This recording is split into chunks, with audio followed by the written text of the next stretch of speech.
Me today for this Chai with Chaitanya session. I'm extremely honored and grateful to have you on my channel. Because anybody who knows me right now knows how much I love this book. I have outspoken and gone beyond my normal ways to promote this book everywhere. So, Thank you. so I'm very very excited. I woke up and wore like my only pink hoodie to match with the book cover. So yeah, I can see that. So before we begin, I wanted to ask you to give a little introduction to yourself, for our Indian audience to get to know you a little better, and then of course tell us a little about the book as well. Okay. Well, my name is FT Lukens. I am a author of young adult science fiction and fantasy novels. Yeah. In Deeper Waters is my 6th book. And it is a fairy tale, high fantasy novel that is, the way I've seen other people describe it is it's the Little Mermaid from the prince's point of view. Right. Right. No, that's absolutely right. And I think I have a question upcoming where I wanted to talk about how much of Little Mermaid influence is there in the book, but we'll just come to that in a minute. So allow me to take a moment to tell you why I love this book so much. And yeah, because it's so important. I feel this is a cover buy for me. I saw the cover, I added it to my list, and it's like I need to get this book because we have to agree that your cover for this book as well as for your upcoming book is gorgeous. The artist has done an insane job. I was so lucky, and when I saw this cover in draft, it was so beautiful. It floored me. Me and both my agent and we were texting each other like, did you see it? Did you see how beautiful this is? And I think we had one little correction that was Tal's leg was a little further out. And we were like, he's stretching an awful lot. But that was the only thing that we were like a little iffy about. I mean, the artist, Sam Schechter, did an amazing job. And I cannot praise them enough. Right. And they also did, I actually have it with me. Oh my God. You can see it. Wow. Yeah, I've seen this on your profile. And I love how the back cover is also so detailed as much as the front cover in the next one. Like, yeah. So gorgeous. It's so cool. Many characters. Yeah. It's the upcoming novel. Right. And I know we're off track. I'm sorry. Right. But it is it's a story about a group. So when we were discussing the covers, I was like, is there any way we can get all of them on there? And originally they were all going to be on the front. But then we're like, that's just too many characters. So it ended up being a front and back cover, which is so cool. Which is so cool. I mean, I don't see it happening often. I think I've not seen it happening ever. So this is definitely, one of those rare moments when, even the back cover is as gorgeous. And I think us bookstagrammers and bookviewers would be like debating which way to hold the book up, like this way or this way. So coming back to In Deeper Waters, so I went ahead, bought it, and I went into this fairly not knowing what the story is about. I just knew that this has to do something with The Gentleman's Guide to Vice and Virtue. I mean, that was the only thing that I knew. And I loved that book as well. So I was like, okay, let's go into this. And then it started. And one of the first things that I wanted to focus on was just as how the cover has these shades of pink and purple and all these beautiful hues. I don't know why, but your writing and the world building is such that I could just picture it just exactly like this. I'm not sure if the cover influenced my imagination or was your writing just so flawless or you were so perfect with evocating those imagery in my mind. But either ways, I wanted to know, how was the world building like and how much of it is inspired by Little Mermaid? Because I've seen a lot of people pitching it as the Little Mermaid retelling. Yeah, so when we originally were marketing the book, the Little Mermaid piece was kind of hidden because it's a little bit of a surprise, that character pops up later, um, and who they are and who they end up being. Right. Right. And so that was, kind of kept under wraps. And so that's why it was pitched as Gentleman's Guide Right. meets Pirates of the Caribbean. Right. So kind of that seafaring vibe. Right. And then, so now that it's been out, everyone knows it's Little Mermaid retelling. I mean, like, and so the world building, the way I handled it was I just relied on a lot of the reader is going to know fairy tale tropes. Right. The reader is going to be familiar with this kind of setting. So that's why I felt like that some of the things didn't need to be all that much detail in, because first, I didn't want to bog down the pace. And secondly, this is going to feel familiar when someone starts reading it, because fairy tales, even if you're not familiar with the original Little Mermaid fairy tale, you may have seen the Disney version, you may have encountered it somewhere else, or know a fairy tale. The tropes are really common. So that's why the pace runs a little faster, and the world building maybe not as detailed as some people like, because it's relying on the fairy tale, the knowledge that most readers are going to have of a fairy tale. And then the Little Mermaid aspect is I wanted to write a fairy tale. That's what I set out to do. And I thought about all the fairy tales that I knew growing up, and I decided I wanted to do a merman. And so I took some pieces from the original fairy tale, like when they're journeying across, to get back to the castle, and Athlin's legs start to really hurt, and he's, describing it as, well, he doesn't describe it because he's hiding it, but you can tell it's very painful for him to walk and everything. And that's from the original Little Mermaid tale.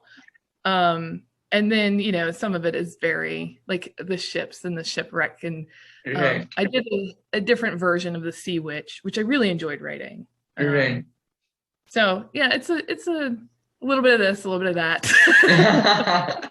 No, I think it's good because it turned out absolutely in one fine piece. And as you said, like, I was told that this is a high fantasy, but when I read it, like, I have a problem with high fantasy because sometimes it becomes too complex and too intricate to, just get into.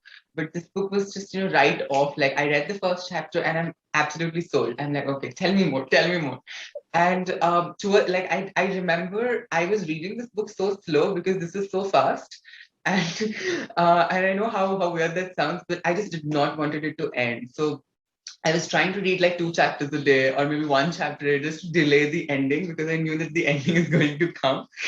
So one of the things that really caught my attention was how incredible and uniquely different your characters are, and how interesting their names are as well. So could you give us an insight into the character creation process, and tell us a little about how did you come across with their names? So I knew I wanted to, between the two mains, write a dynamic of, kind of this sheltered, teenager who's kind of out in the world for the first time, and then maybe this more, kind of gregarious character, and write kind of their interactions. And, Tal is, been sheltered, and he's been in the castle, and he's got this, kind of really reserved kind of character. And he has to grow into himself throughout the book, which is his journey. And since I'm a big fan of Arthurian literature, and there's I took a lot of classes in college around Arthurian literature, and the name Taliesin comes from, that canon. So I borrowed that. And but he goes by Tal, and his brothers and sisters call him Tally, and that's actually kind of a personal thing. My name that I have that my brothers and sisters call me is one that I constantly am like, don't go by that anymore. And have to remind them. So that's actually a little fun family Easter egg that's in there. And then Athlon, I don't know where that name came from. I just made it up. And a lot of the names actually changed because Corey was named something else, and Dara was named something else, and Kest was named something else. And when I went back through, I have a really bad habit of having characters have the same first letter in their name. And I was like, oh no. I don't want people to get confused of who is who, because there are a lot of characters. So I went back through and changed some names around, and Kest is kind of a joke. He can transform into a bird. His name is Kestrel. I mean, so I don't take a lot of stuff very seriously. and Queen Karis, her name was actually originally Reyna, which is basically, queen. And my editor was like, isn't this a little obvious? And I was like, yeah, it is. Yeah, it's too basic. Yeah.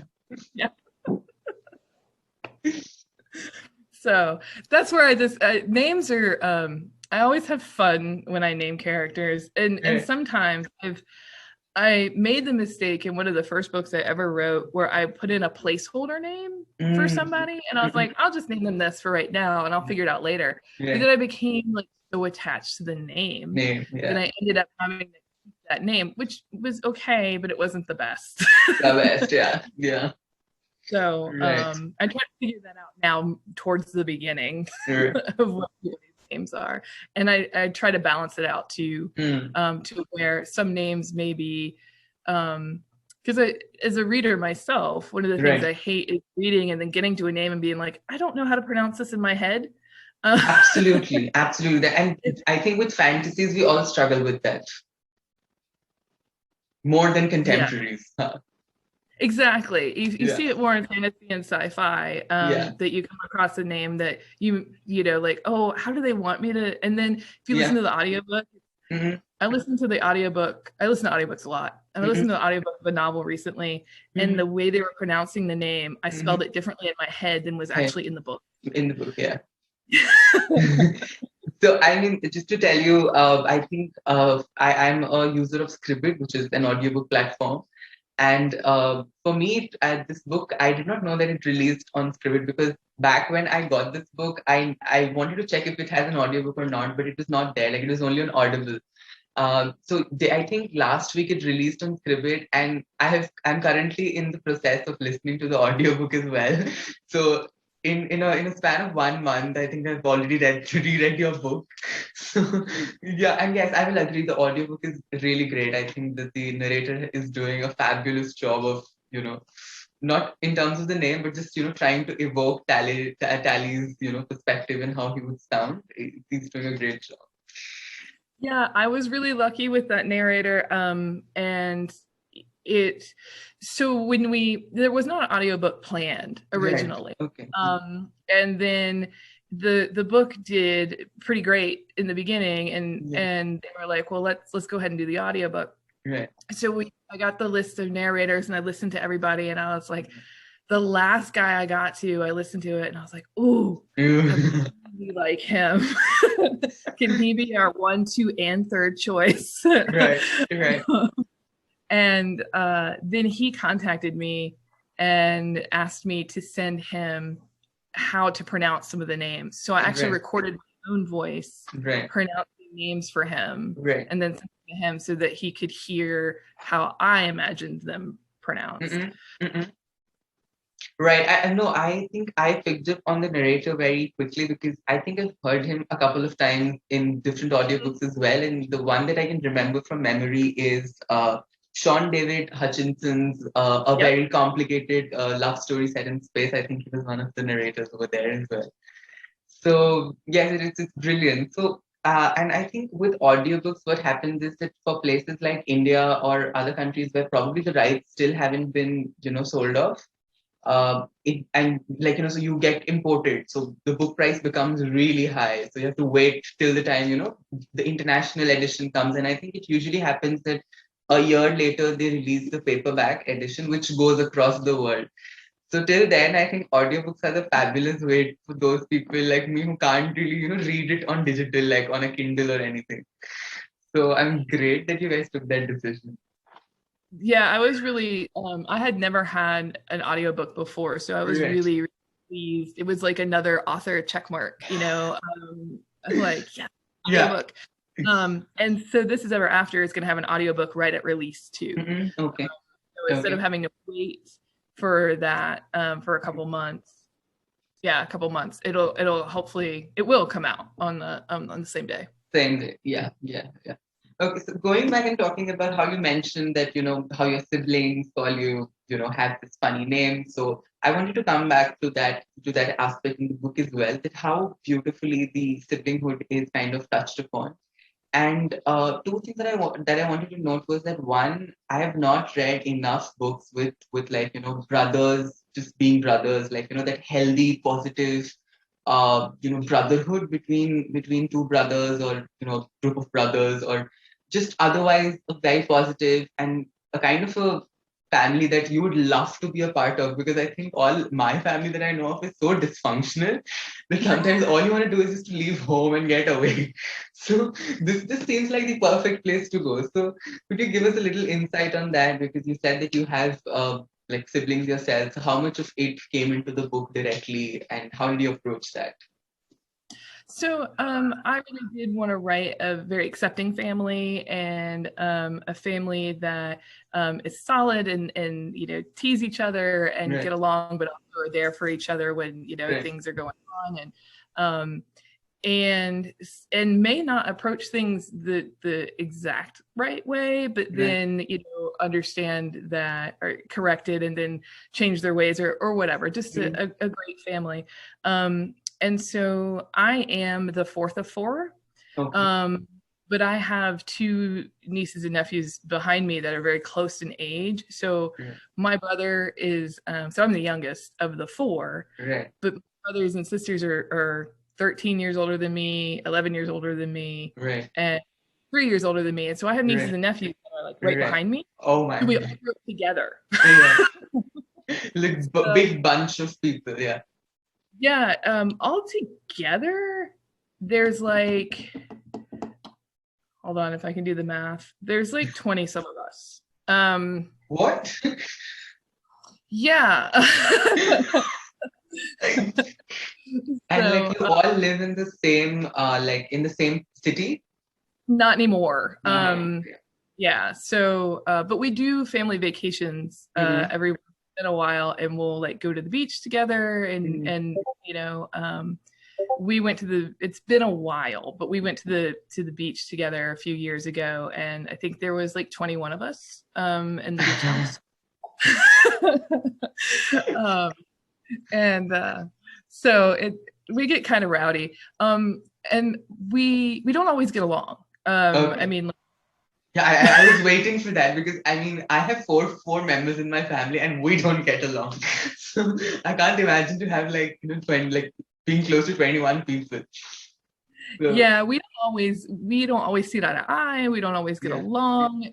There may be times we don't talk to each other for a while. Right. And one of the things that kind of came out of the pandemic for my family is my brother and sisters and I are now on a group chat. And we had never done that before. And, I hadn't talked to one of my sisters in a kind of a long time. And so now, like, they were texting me today. Actually, it's one of my sister's birthday. Happy birthday. Oh, it's her birthday. It's one of my sister's birthday. Sister's birthday. Okay. Happy birthday to her. Yeah.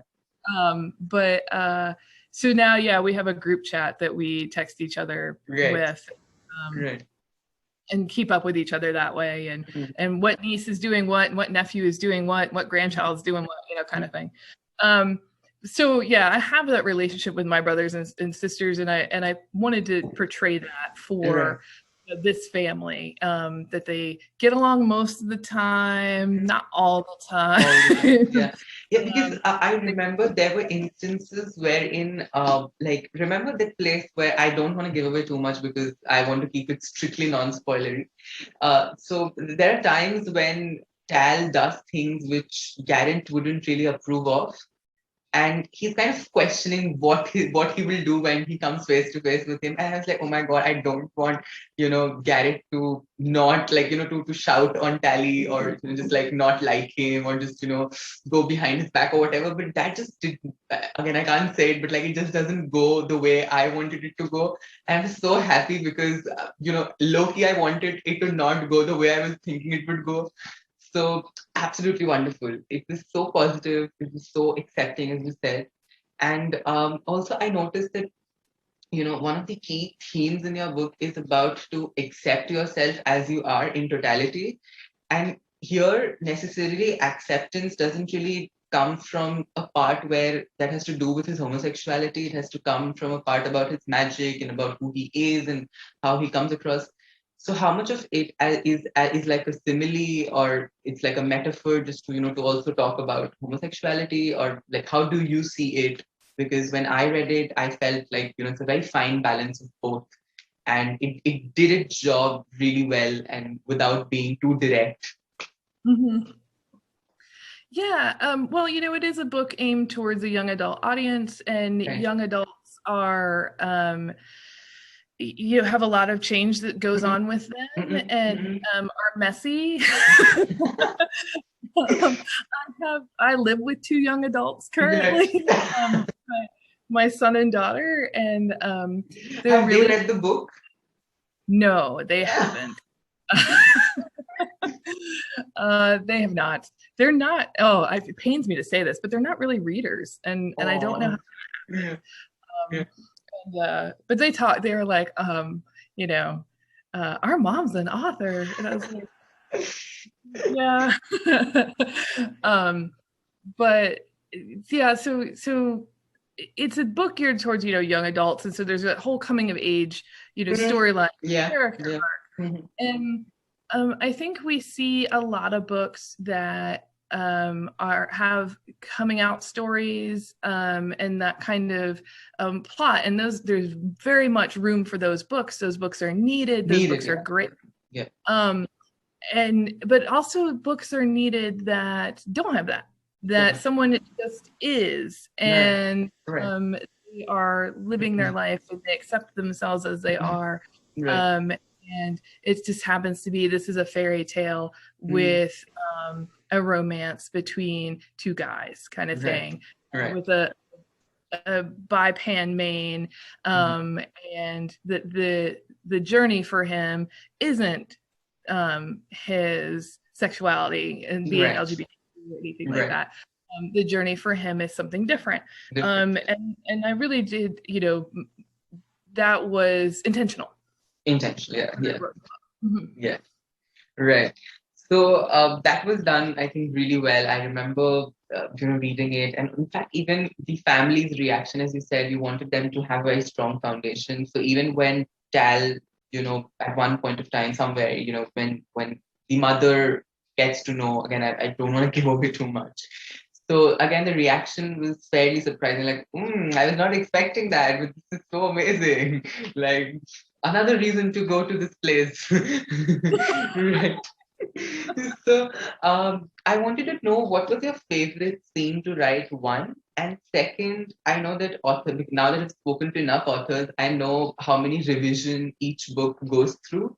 And sometimes you need to pull out certain scenes which, like is not really connecting well or is not needed or whatever. So which one is you had to pull out? And if you could tell us a little about that as well.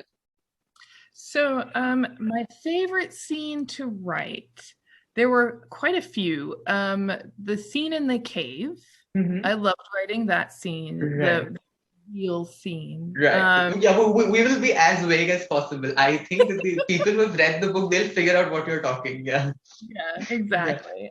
So that scene, the scene at the end with Right. this witch that I loved writing that scene too. Right.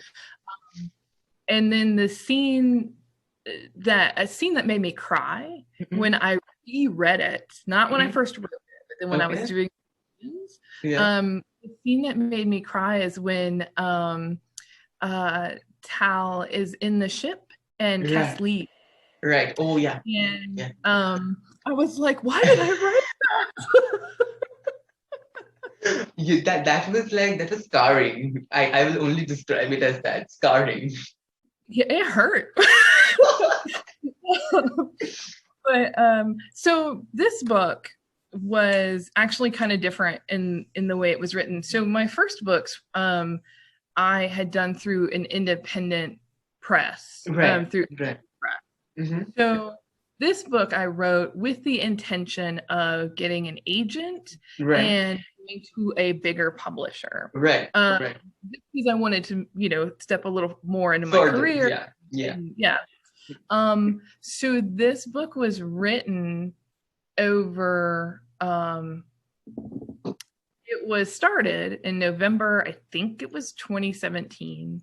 Ooh. I've said that before somewhere else, and so I think it was like November 2017, and I wrote it and I would work on it, and then I had to put it aside to work on something else, and then I would come back to it and work on it, and then had to put it, and I did that for a while. So by the time it was finished, it had been reread and reread and reread.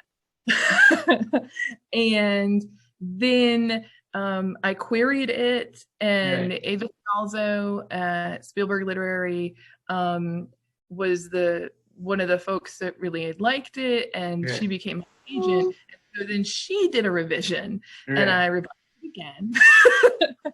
And then we sold it to Simon & Schuster, and then Kate at Simon & Schuster. Of course, we went through that whole editing process. So by the time it actually got to Kate, it was actually pretty streamlined and ready to go. The only thing that changed was the title. The title changed several times. Okay. I'm keen to know what was your first title, if you can share. My first title, the working title was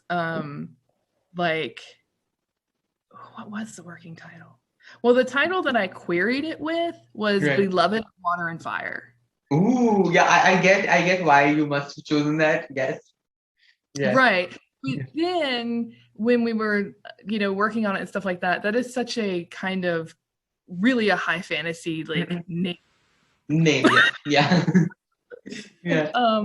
And so we, toyed around with it and came up with In Deeper Waters. Right. Which I do like. And I can't remember what the working title was. It was something like Little Mermaid fairy tale, like a really long document. Right. Interesting. So I next wanted to know from you that, let's say if you were supposed to spend a day with these characters in their world, so what would you do? Where would you go? What would you talk? I would not be on a ship, I can tell you that. That's a highly controversial thing to say about somebody who wrote a book about being on a ship. I thought that you would love ships. Actually, no, I really do love ships, and I really do love boats. But whenever anyone's on a boat in that book, things don't seem to turn out well. Oh, yeah. Yeah, let's just try not getting captured by pirates. I don't even know if they exist or not in these times, but yes, sure. I would hang out in Athlin's garden, and I would probably hang out with Garrett. Right. He's such a sweetheart. Absolutely. I mean, I will come to this later, but I would have loved to see, I mean, this is just an idea. I don't know if you've considered it already or not, but I would love to see a book from each of the siblings' perspectives, like a spin-off of this book, and put it together as a series. It would be so cool, so amazing. There's at the end of the book, they're joking with Garrett and they say, I heard there's a girl in a tower. Right. Um, Yeah. and it's another country's name. And in my head, that was either like Rapunzel or Ooh. or maybe Snow White, or something like that. I was like, so there's a little like at the end, At the end, maybe yeah. in the future that Right. someone else might go on an adventure. Fun on an adventure, right? So I would love to have this picked up by Disney. Please pitch it to Disney as soon as you can. Yeah, Disney or Pixar. I think these two will handle this book so well, in my opinion. And I mean, I can even see it as a musical for some reason. It would be so amazing. And if you had to pick like two actors to play these two boys, do you have anybody in mind? No, someone else asked me this too, and I could not think of anyone on the spot, of who I would want to play them. And I haven't really looked, and and I don't want to say anything and it be wrong. Oh yes, like in today's times, we don't know when somebody gets cancelled, so we'll try not to talk about anything which is not nice. So yes. Yeah, I just don't really know. I used to like really keep track of like actors and all that kind of stuff when I was younger, but now I'm like, who? I don't even know who you're talking. I'm too busy doing my work, like creating my own characters. We don't require you as of now. I don't have time. I mean, Right.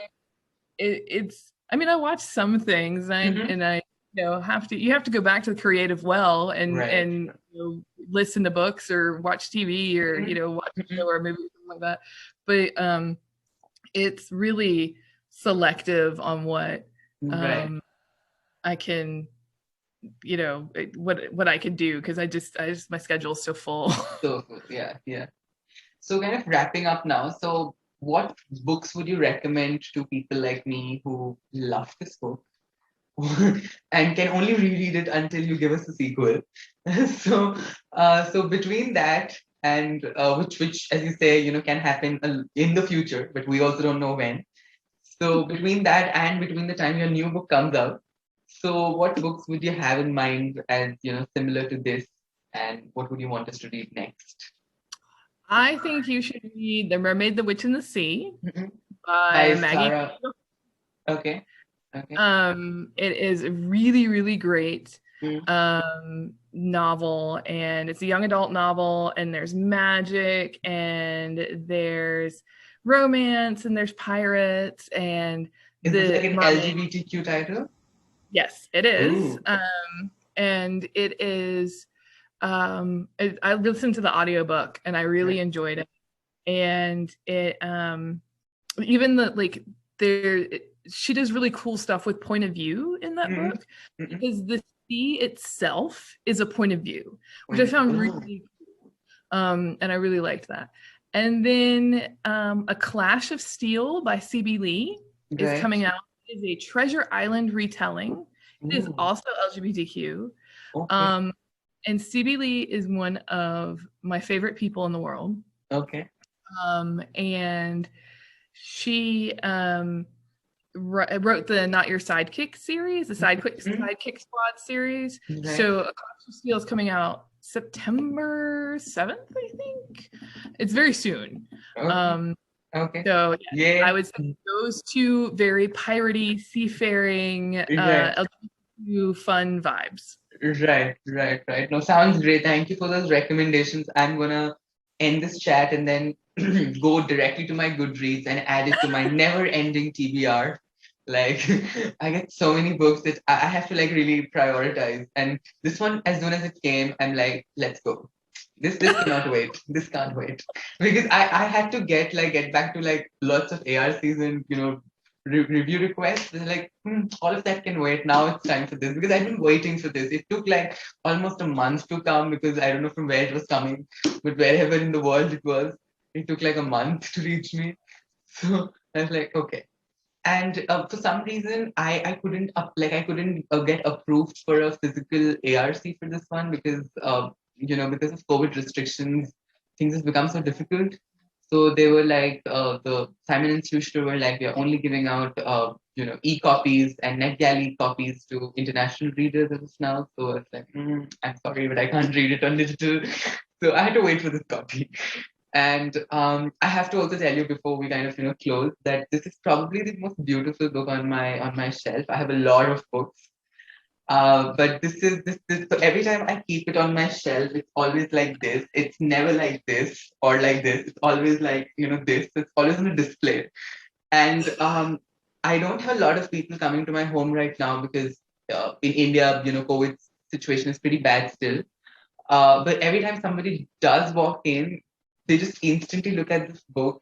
And for some reason, I know a lot of people who don't read, but when they look at a library, like, a big bookshelf or just books, they get fascinated, like, oh, I want to read this and I want to read that. And because how highlighted I make this book seem on my on my bookshelf, they all pick it up and they're like, can I borrow this book? I'm like, I'm sorry, but I end relationships if anybody ever tells me that they can borrow any of my books. So this you have to go by yourself. I'm not giving away to anyone. So, best of luck with that. So that's just like a little insight that I had to share with you personally. Thank you so much. That just makes me feel like, it's um being an author and hearing people like say things about your book and Yeah, recommend other people, and that someone got joy out of something that I yeah, did, which I really, really, when I wrote this, and I didn't yeah. even like, this was, like I said, written like in 2017, 2018. Nobody knew what was going to happen in Right, 2020. right, um right. and would still be happening in 2021. Yeah. So Oh um yeah, that was a big question. Like people had all sorts of theories, like the world is gonna end, and I mean that's a continuing theory. It keeps coming up every year, I think, some way or the other.